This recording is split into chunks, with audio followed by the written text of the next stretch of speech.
My name is Carin Klaesson. I'm from the Nobel Prize Museum here in a very sunny Stockholm, and we are so happy for this Q&A together with you. This event is enabled by our Nobel International Partners, that's ABB, EQT and Scania. We are going for the next hour to talk broadly about research, about economics, and about society. We are so very welcome to welcome our guest. I will give you the longest description ever because he is the laureate from 2024 of Sveriges Riksbank's Prize in Economic Sciences in memory of Alfred Nobel. It is a long one. You are very welcome, Professor Daron Acemoglu. Thank you, Carin. It's my pleasure. Thanks, everybody. It's great to be in conversation with you. Lovely to see you. It's morning where you are, right? Yes. Yes. Yeah. And we are from all over the world here, so it yeah. Afternoon, mostly in Europe, I presume. Yes, definitely so. So we have a digital room here filled with students eager to ask you questions. And please, everyone, start raising your hands, your digital hands, so that we can start. Professor Acemoglu, if the name of the prize is a bit complicated, the prize motivation of your achievements seems quite direct if you compare it. It says, for studies of how institutions are formed and affect prosperity. So in the first place, what was it that drawn you to this specific research area? Actually, I was drawn to this specific research area in high school when I was in my late teens, growing up in Turkey and in the midst of an economic crisis and under a military regime. And I started wondering about the links between political organization and economic outcomes, then, things like unemployment, inflation, but also broader prosperity. And I chose to study economics because I thought that's the discipline that would have this type of topic as its focus. Soon I discovered that's not what economics focused on, but I still loved it and I continued with economics. But during my PhD studies, I started coming back to these issues. And over time, I was able to sort of merge my training in economics with my passion for understanding political and economic development and their interlinkages and try to write a few things there. And that's what sort of prompted all of the research agenda that led to the Nobel Prize, for which I'm, of course, very grateful. Thank you.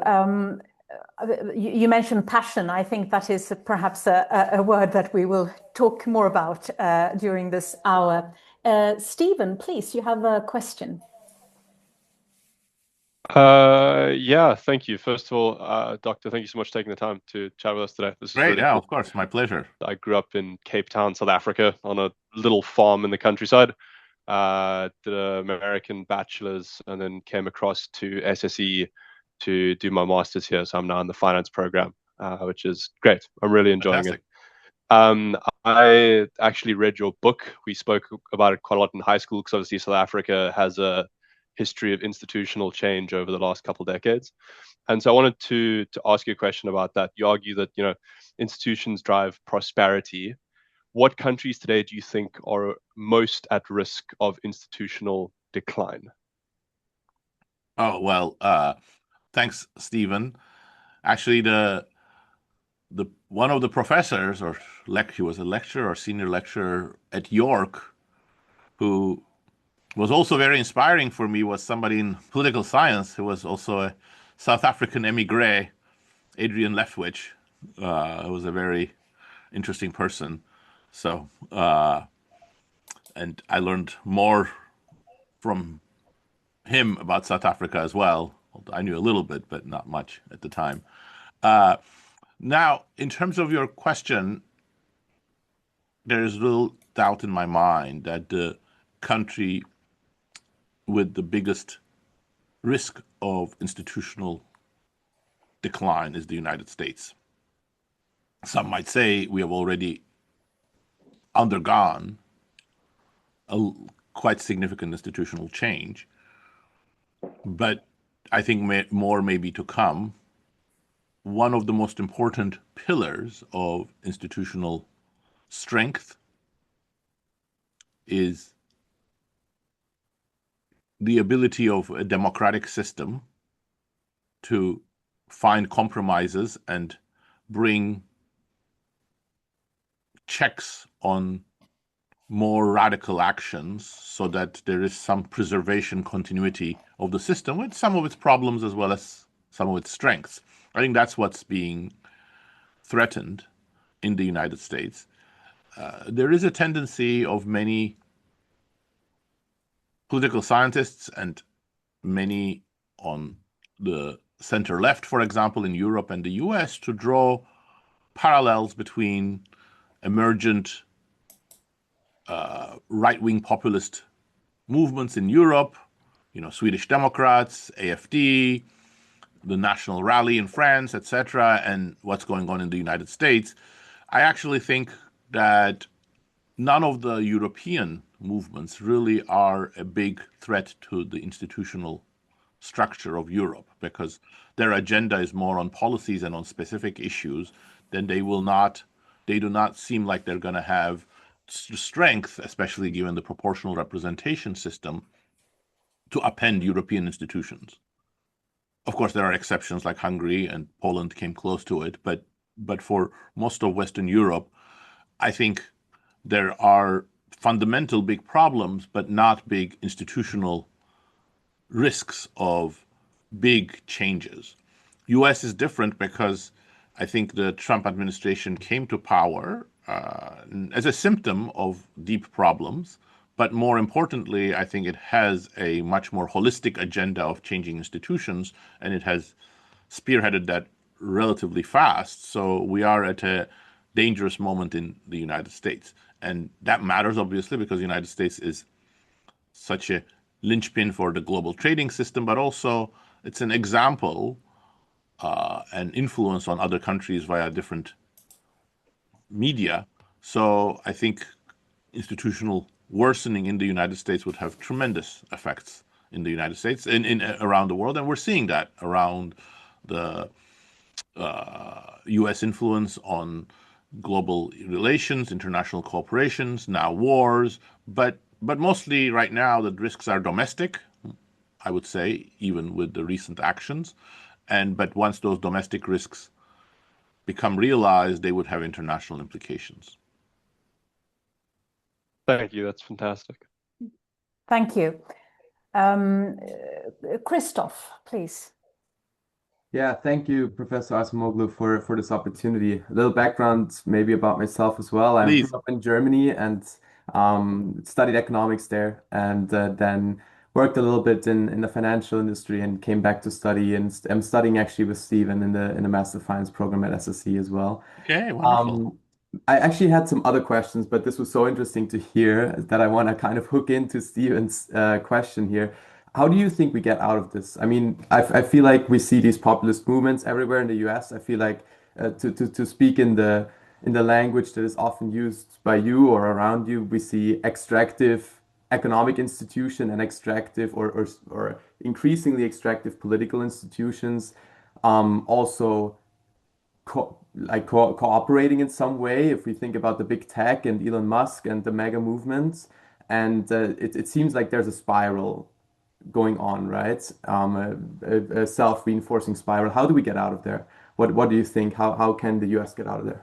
Well, thank you, Christoph. That's great you asked that, because that is largely the topic of my new book, which is coming out in August, called What Happened to Liberal Democracy? And let me just say a few words on that, and also have a little bit more of an answer to your question that relates to Stephen's question. So what I meant to say, just to clarify, wasn't that the problems are distinct in, say, Western Europe and the United States. There are a lot of similarities. It's just that the political system, the institutions, have already moderated some of the reaction to it in Europe for a variety of reasons, both because of civil society and also the proportional representation system. So in fact, in my book, I take a broader lens than just focusing on the U.S. A lot of the examples come from the U.S. and the U.K., but I'm trying to sort of speak to what's going on in Western Europe as well. And my analysis is that, it is, I'm not going to summarize the whole thing. I hope people are interested to read the book. But it's both economic and cultural. The changes that have happened in the industrialized world with digital technologies and automation have created both economic rifts between, say, lower education people and higher education people, but they have also elevated the social status, social standing, and political power of those with more education, those that work in technical fields like computer science, engineering, business. And they have therefore become the handmaidens of a deeper cultural divide between two segments of society, which then underpin the political polarization that we're seeing. And these two changes together have really destroyed a very important part of the liberal democracy's track record of success in the early 20th century in bits and pieces, but also very systematically. Most countries in Europe and the United States and some outside, such as Japan, went through about 4 decades of shared prosperity, rapid growth, very broadly available public services that people wanted, and a general participation in politics that people felt not perfect, but provided them voice. And all three of these have come apart because of the growing economic inequalities and growing cultural inequalities. And in some sense, they have created a crisis for liberal democracy. The reactions we're seeing in different countries, from AfD to Marine Le Pen to Donald Trump, are all those countries' own partly historically determined, partly luck determined reactions to that failure of liberal democracy. And I think it's not enough to defeat those challenges. If you win a narrow election against Trump, somebody else like him will come back if the underlying structural forces are there, or as the case may be, he came back himself. So the solution I suggest in the book is what I call working class liberalism. So an attempt to fuse the core ideas of liberalism, but with much greater working class priorities. So those include shared prosperity, jobs, good jobs, high wages, but also much less intolerance towards the cultural issues that the working class cares, that are different from those that the more educated elites care. And those are very different sort of movements. No party at the moment embodies both. There are some who talk about the economic issues, but are very progressive on the cultural issues and therefore deepen the rift with the working class. And there are very difficult questions such as immigration, where there are priorities that are humanitarian, but also there are the preferences of many working class communities that you have to work with. So it's not an easy thing, but I think that's our only chance of sort of re-energizing liberal democracy and liberal ideas. Thank you very much. Very excited Thanks, to read your book in August then. Thank you, Christoph. Thank you. And Adam, you go ahead. Thank you so much, Professor Acemoglu, for taking the time. My pleasure, Adam. Yeah, so just a quick background. I'm born and raised in Sweden, from Stockholm, and did my bachelor's at Stockholm School of Economics, where I'm currently pursuing my master's as well. Okay, so I see a pattern. Everybody is from the masters from the SSE. Yeah, all gather here for you. But so my question is around institutional change and conflict. So much of your work shows that inclusive institutions are key to long-run prosperity, but institutional change often emerges from crisis or conflict. Do you believe that durable institutional reform can happen without major disruption, or does meaningful change usually require a larger shock? That's an excellent question, Adam. Thank you. I do think that history has many more examples of durable change that happened during what James Robinson and I called critical junctures, which are shocks that destabilize existing equilibria. However, it's also true that most durable and most conducive to inclusive institutional arrangements are gradual changes. So examples such as, say, the Bolshevik Revolution in Russia, which clearly came out of a critical juncture created by both the legitimacy failure of the Tsarist regime and First World War, such radical changes hardly ever lead to very successful or better institutional equilibria. So I think then the kind of pattern that I see as most conducive to the kind of institutional change that you're talking about are those that come from something that destabilizes the system, but then that generates a broad coalition that makes demands, not just like a very specific ethnic group or a very specific ideological group, and that induces concessions from the existing regime rather than, say, repression that then leads to in-street fighting and then one side wins. So you can see there are many ways in which this can go wrong, and it does go wrong many times. First of all, in very polarized societies, including today now in the West, it is difficult to form broad coalitions. So, say against Trump, now there are a lot of people in the United States who are unhappy, but if the sort of the movement against Trump gets the label of the most progressive part of the Democratic Party, it will not form a broad coalition. And you see in places around the world where certain regimes, both because of their historical violence or because they don't want to lose oil or other natural resource rents or other reasons, never make concessions. So those make, successful change very difficult. But at least we have a template that has worked generally in upper middle income countries and countries with some amount of history of institutional stability. And that history is sometimes quite distant, but if you can leverage it, it works quite well. Super interesting. Thank you so much. Thank you. Great questions you have. Natalie? And indeed, yes. Please. Yeah, thank you so much for having me.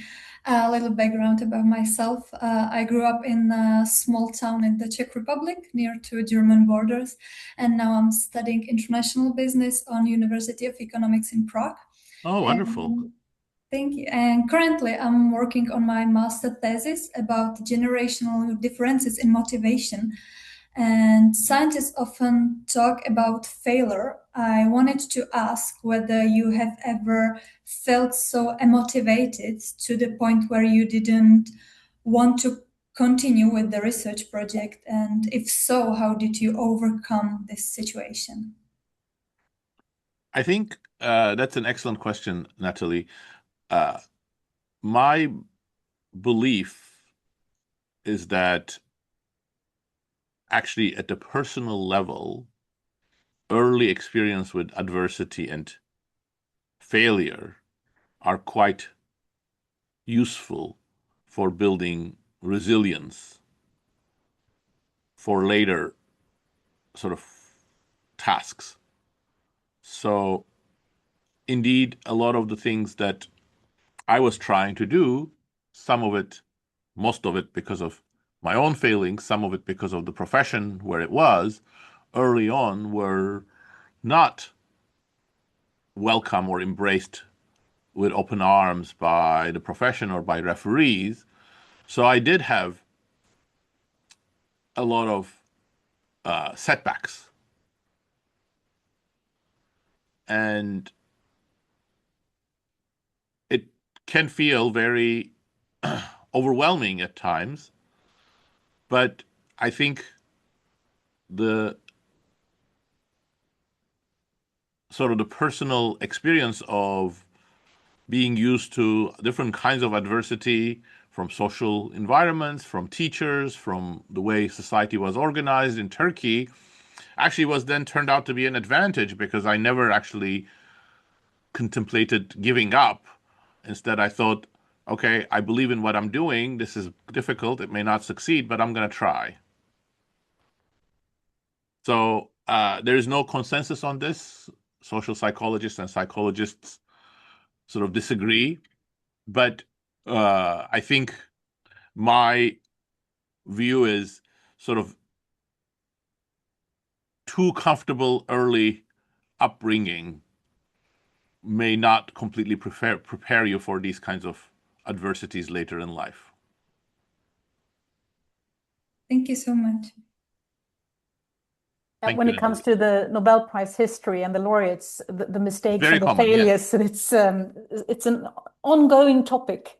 It's very common. It's yeah, very common. Yes, indeed. And then, the reason why I'm sort of juxtaposing this is because there are a number of social psychologists worrying that the last 30 years, the upbringing of children all around the world, but especially in the United States, the UK, to some degree, Western Europe, doesn't sort of build the same degree of resilience. Again, I think time will show whether that's true or not. But yeah, the history of Nobel Prizes, I think there are, if you look at it, my reading, I have not done a systematic statistical analysis, but kid wonders who do amazing at the age of 19 or 20 are not overrepresented among Nobel Prize winners. It's more people who persevere with their agenda for many years and sometimes many decades before they are recognized, like Geoffrey Hinton, who was in the same cohort as me, who went through something that I may not been able to have resilience, where his work was completely rejected by the mainstream for 4+ decades. So that kind of thing, again, you need to have both the belief in what you're working on, but also the psychological resources to deal with. Mm-hmm. Indeed. There are more than one scientists in the Nobel Prize history that failed science, but turned up to be good at the end. But, so it's, persistence. Joel, please. Yes. Hello, everyone. Thank you for having me.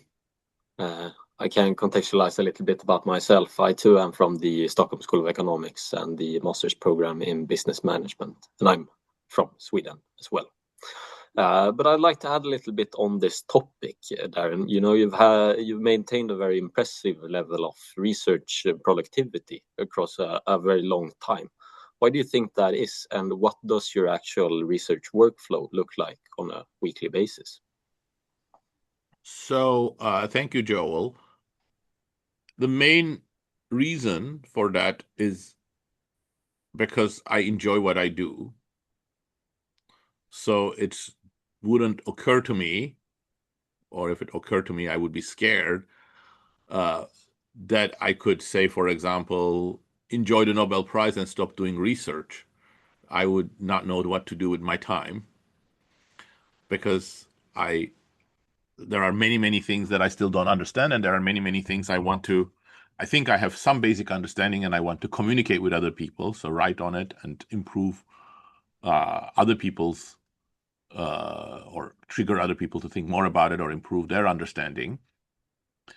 And I've also been lucky enough that I have collaborated with excellent co-authors, and they help me increase my productivity. So over time, you have to find different ways of allocating your time. And when you are, say, a graduate student, you have plenty of time. You can do everything yourself. That's what I did.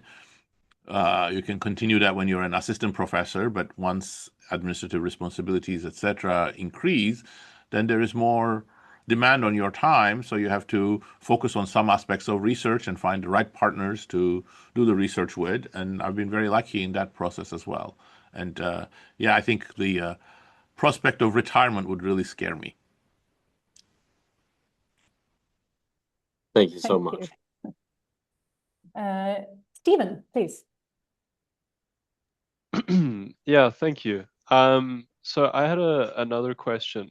I think while we're talking a little bit more about like how your sort of experience of your work over the last couple of years. Obviously, Why Nations Fail was published, was it 10, 12 years ago now? Well, more, 14 years ago, 2012. It was Okay. really written in 2010. Okay. The publication lags are such that it was published in 2012 February, but really it's really like my thinking as of 2010. Okay, fantastic. So that makes this question even better then. So I was going to ask, over the last couple of years, has there been any research or publications or evidence that has made you rethink parts of the framework that you presented in that book? Many. Some of it were already obvious to me in 2010. Some of it are based on research, and some of it are based on current events. So first of all,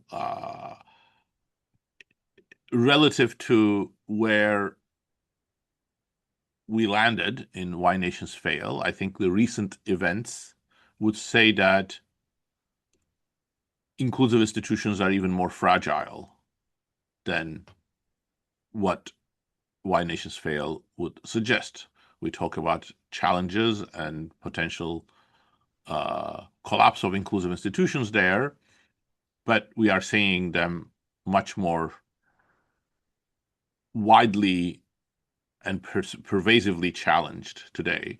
And as I said in response to Christoph's question, I think it's because of internal problems. So one thing that I did not understand then, which sort of became clear over the last 15 years, is that some of the innovations that inclusive institutions themselves generate, such as with the very remarkable digital technologies, robots, etc., may then destabilize the system. And that's essentially part of the background for why I wrote more recently the book Power and Progress, which was about how the difficulties of different types of technologies create for building shared prosperity and what the institutional and technological requirements of that are.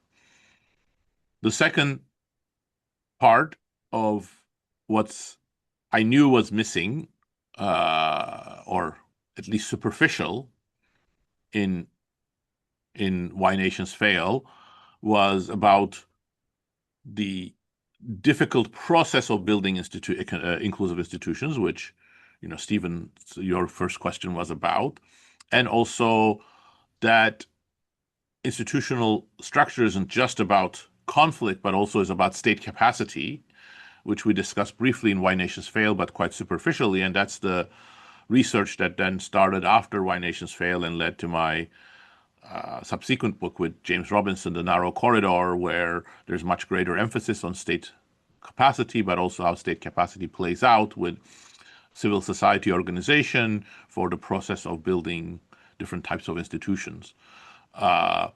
The other topic that I think research since then by mostly others, but some also my own research, is that we did not sufficiently emphasize the interplay between norms and institutions, culture and institutions, etc., in Why Nations Fail. And I've done some research on that myself, but other people have been at the forefront of that research agenda.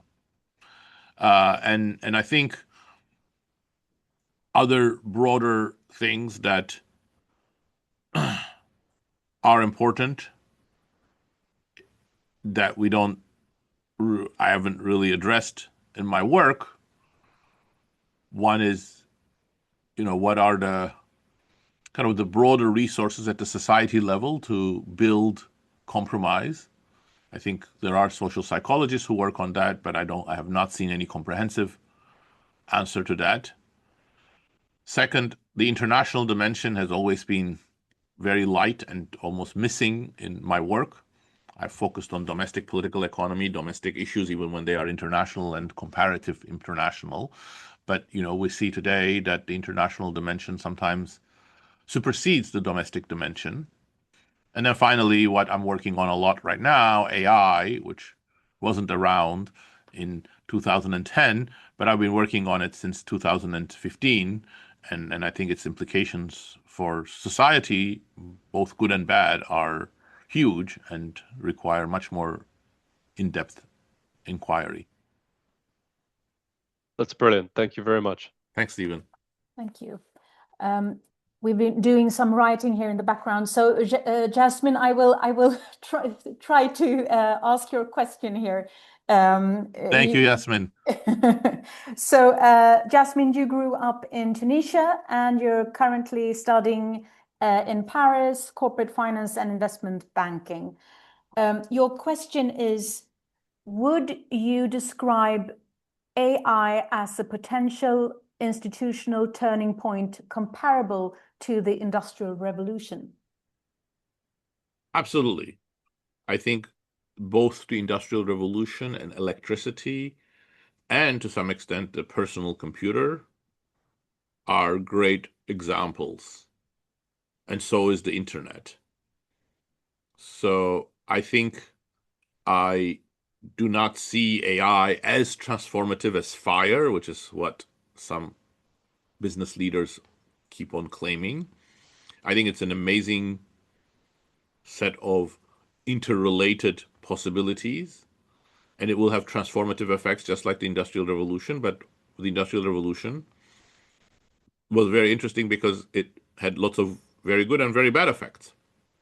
It increased inequality, it increased poverty, it led to some very difficult times for poor people, much harsher working conditions, lower wages, life expectancy falling to 30 in major industrial centers in the United Kingdom because of the pollution and the unhealthy conditions at work and at home. So it took a while to clean it up. I think same thing with AI, but also the Industrial Revolution was very slow. Things took 100 years to change. AI promises to be very fast. I don't think it's going to be as fast as some of the insiders' claims, like a couple of years. Electricity took 30, 40 years to spread after its basic infrastructure was done. I think that will be too slow for AI, but I would expect 10 to 20 years for its full effects to be felt, which is both good and bad news. Good because it gives us a little bit more time to get adjusted. Bad because if you were banking on productivity boom based on AI, wait some. Although for your jobs, perhaps not that bad. Thank you, Yasmin. Thank you. Thank you, Jasmine. So can we learn from it? I mean, there is a very gloomy saying that the only thing we learn from history is that we never learn from it. But can we actually do that when it comes to, well, comparing, for example, then the Industrial Revolution with... I think there are things we can learn from history, definitely, and that's why I study history. None of these are exact models, so we can't make them fit. The lessons that my book Power and Progress draws are very much historical because we say that, how you will create a lot of inequality via automation, if that's what you focus on with AI, is something we can learn from the Industrial Revolution. How if AI increases the power of states to monitor and censor people, we again have historical examples, but none of them are perfect examples because AI is much more multi-sectoral. It will affect all sectors more or less. It could be much faster. The kinds of things that it will enable us to automate are very different. But also on the flip side, and this is the the emphasis point of my recent work, or not that recent work, but the last 5, 6 years, is AI also creates tremendous opportunities for improving worker productivity in a good way without sidelining workers. Things that I think early digital technologies promised but were never a reality because they were too basic. So much better context-dependent information provision to workers to increase their expertise and ability to perform new tasks. So there are a lot of things that we can do with AI. And again, only imperfect models from history exist for that. Thank you. Sam, please. Hi, Professor. Thank you very much for joining us today. My name's Sam. I'm from Scotland, but I'm studying at the University of Cambridge, studying a master's in real estate finance. My question for you today was, it's very easy to see the downward spiral of the world, but what countries have good institutions and are making progress? Ah, boy, that's a difficult question, Sam, because right now I don't think it is that easy to point to many countries as getting things right. I think different countries illustrate different aspects of resilience. Canada, I think, has been able to deal with the same pressures as the United States much better, but not perfectly. I think the fact that inequality didn't increase as much in Canada and the media system wasn't as polarizing and the electoral system didn't get taken over by more extremist elements were all helpful. Switzerland is dealing with some of the same tensions much better because of its local decentralized structure together with its national politics. I think many Western countries have shown greater commitment to democracy than the United States. On the other hand, they have bungled many aspects of their economic policy or other things. Germany, for example, has suffered both some of the same cultural and economic tensions, but also scored several own goals by not investing in its infrastructure for quite a while and making problems worse and losing its sort of edge in terms of manufacturing leadership, partly as a result of that, but partly because of other things. I think Scandinavian countries have dealt with inequality better, but haven't dealt with, for example, immigration very well.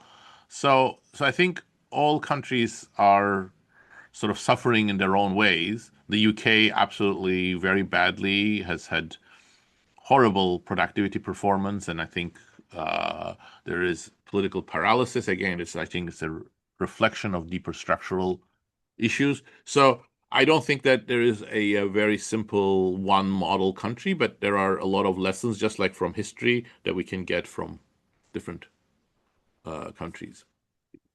Perfect. Thank you very much. Thank you, Sam. Thank you. Christoph. Yeah, thank you again. So my original question that I delayed earlier was a little bit more on a personal note. I think a lot of people that study economics come also from some idealist perspective, have their very strong ideology and are driven by that throughout their life. And so my question for you is, what role did that play in your life? Do you feel like your ideology has changed through the findings that you made? Do you feel like maybe it has influenced even the directions that you have taken? I mean, your work definitely supports people like most of us here probably that believe in democracy, as it gives kind of a empirical support for democracy and these types of institutions. So what role has ideology played in your life throughout your career with regards to this? I think ideology has played a very important role in my initial foray into economics and the topics that I was interested in. I believed as a teenager in some version of democracy and sort of social democratic ideals mixed with liberal ideals in some incoherent way, probably. But on many things, I have changed my mind. So, for example, on the role of human capital externalities that I believed a lot in, my empirical results as well as other people's empirical results showed they weren't major. I sort of changed my mind.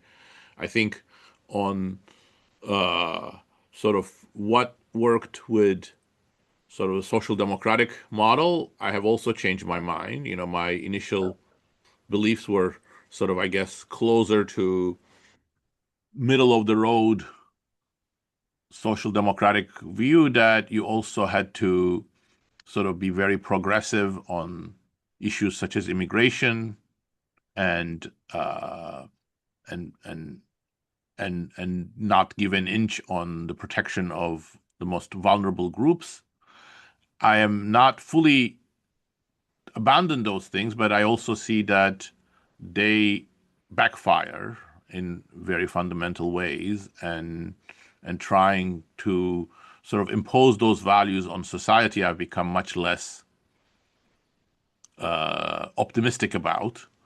So that also is reflected, for example, in my new book, where I try to find ways of compromise between anti-immigrant domestic communities and pro-immigrant humanitarian reasons, and how we can actually navigate those challenges. But I think at some level, there are pieces of that remain faithful to my initial ideas, which is that you don't want to silence any opinion too much. If you suppress any opinion, that's going to backfire, and as well as being unfair and against the spirit of liberal democracy. Thank you. Maybe to add on this, how would you recommend us to pursue or to leverage our ideology for motivation in our career and to really get to a point where we feel that we do good in our career, which is very much related to ideology. You want to have your ideology will be with you, but be very flexible about it. Don't turn it into a litmus test.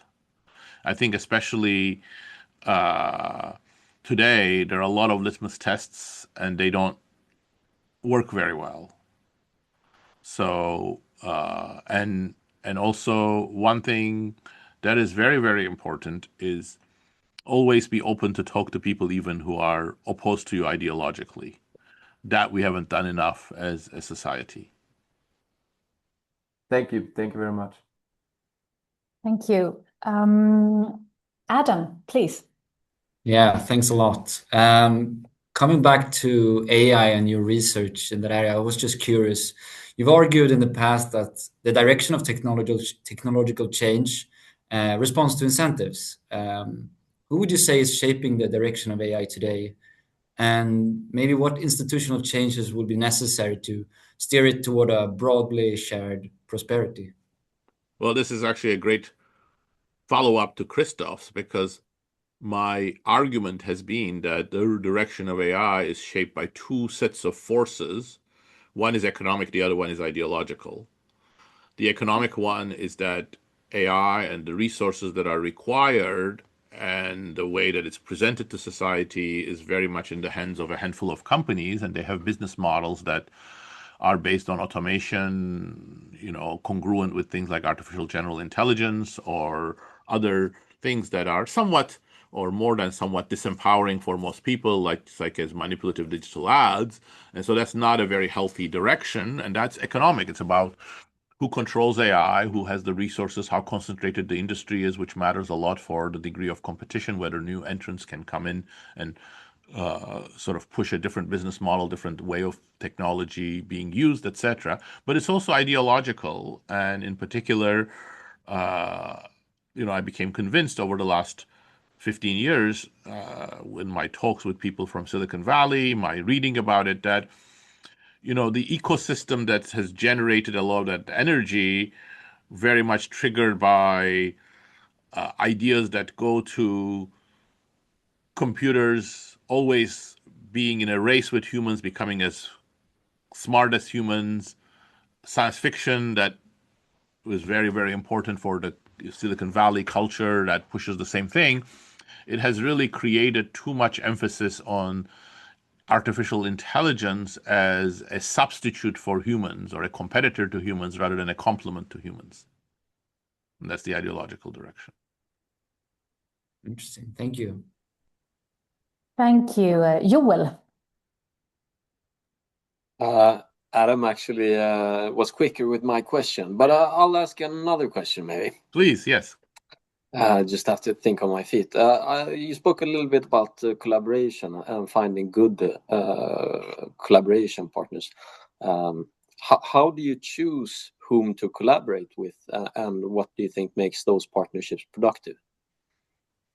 Actually, there, I must say, Joel, I could be much more scientific, but I'm not. It's more like instinctive and depends on context, luck, contingency, who you get along with in terms of research interest, but also personally, but also sometimes students. But it's more like if it's a productive collaboration, then I invest more in it and I continue it more. But I don't have a very scientific way of choosing collaborators. Right. Thank you. Thank you. And we are soon coming to an end. I'm thinking of, I heard an interview with you and you said to your students, which is funny after all these great comments, that they shouldn't pay attention to comments because then they would kind of be in a storm of opinions. Yeah. Could you elaborate a little bit? I didn't quite mean that you shouldn't pay attention to comments, but I think you should have your inner belief, not ideological, maybe partly, but your belief in what you are pursuing be the deciding factor. I, for example, don't recommend that PhD students have many, many advisors. Some PhD students talk to, 5, 6 faculty. They get pulled in every different direction. So it's much better to find somebody, 1 or 2 people who are more sort of congruent with what you want to do and collaborate with them or get their advice. Same thing, if I give the following advice to people, like you submit a paper to a journal, it gets rejected more and more. It's always been very likely outcome. I've suffered many, many rejections in my day, and I still do. So many keen, hardworking people have the instinct of, well, I'm going to send it to another journal, but let me incorporate and respond to all the comments I've received from those first round for those referees. Well, I advise against that. Don't let other people write your paper. Of course, if there are good comments, incorporate them. But again, do what you think is good for your paper, not try to appease some referees you may never encounter, and the next round of referees may be very different. So that's the sense in which I think comments that you get from other people are very useful, but you don't want to be their slave. Yeah, there's a fine balance between, going after advices and still going your own way. Absolutely. Yeah. 100%.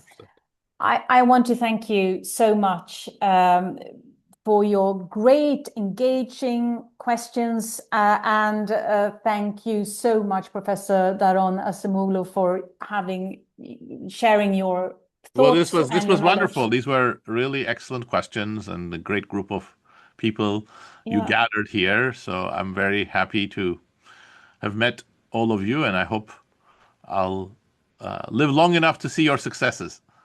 Thank you so much, everyone, and take care. Thank you so much, Carin. Okay. Thanks. Thank you. Very nice meeting you all. Thank you.